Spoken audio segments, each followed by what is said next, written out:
Hello and a hearty welcome to all my students. This is Ajit Anthony, teacher at Mount Litra Z School, Jhansi. In this video, we are going to discuss the topics related to chapter number 5. So, without wasting any time, let's begin. The very first topic that we are going to discuss in this video is magnetic separation. For this chapter, I have already made one video.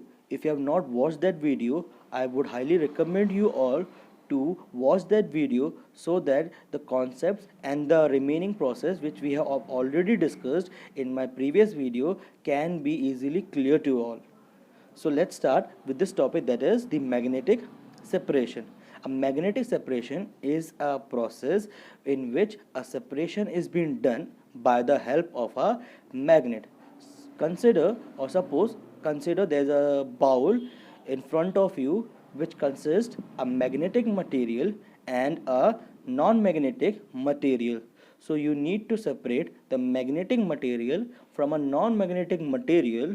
So for that you would require a magnet, and as we know, the magnet will able to attract the magnetic material, but it will not attract the non-magnetic material. Thus how bringing the magnet near to that bowl and roaming here and there the magnets in the bowl, what would happen, all the magnetic material which is there in the bowl will get separated from the non-magnetic material. So that process of separation from magnetic material to a non-magnetic material by the help of a magnet is called magnetic separation. The another process that we are going to discuss is sedimentation. Sedimentation, it is a process of separating insoluble solids suspended in a liquid by allowing them to settle down is called sedimentation. That means, suppose, consider that there is a beaker in front of you which consists of water and mud dissolved in it, and you need to remove the mud and water, or instead what we can say, we need to separate water and mud from one another. So what we are going to do, we would keep a beaker at a place and allow the heavier particle, that is the mud, to settle down. We would provide some time.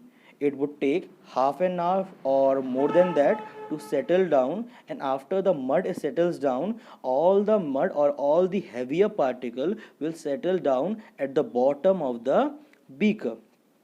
That process of settling the heavier particles at the bottom of the beaker, whereas the lighter particle is there collected on the top of the beaker, that process is called sedimentation.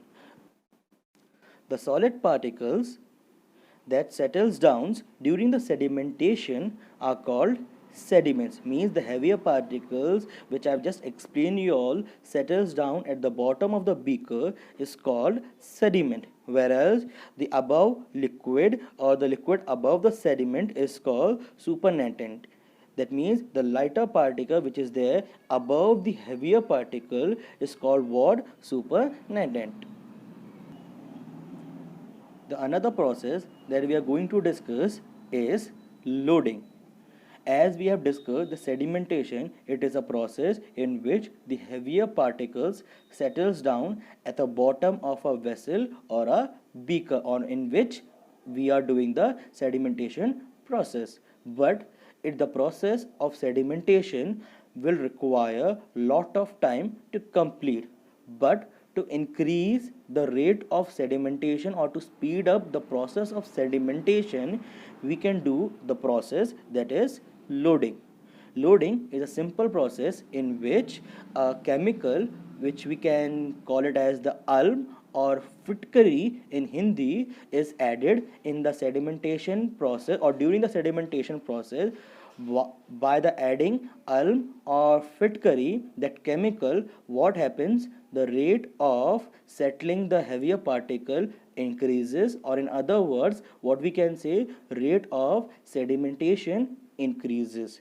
Thus how this process loading is helpful for us to complete the sedimentation process at a faster or in a greater time.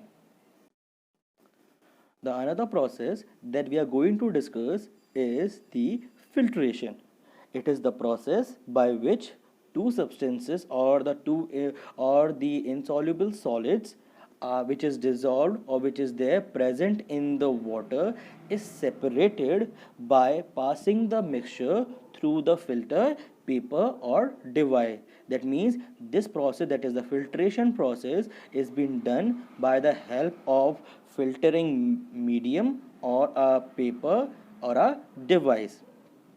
Over here we require a solution which consists of mud dissolved in the water, and we need to remove the mud from the water. And here is the setup which shows that how the filtration is done. Here is the beaker which contain the dirty water which consists of mud and other impurities dissolved or present in the water, and we need to remove it from it. So what we did, we have taken a big funnel, and in that funnel we have fitted a filter paper, and we allow the dirty water to pass or to flow and pass through the filter paper. By allowing the water to pass through the filter paper, what will happen, all the dirt and unwanted material which is there present in the water will get removed, and we will get a clear water which is there getting collected in the beaker which is there shown in this picture. So this is how the filtration process is done. Hope you all have enjoyed this session. Thank you.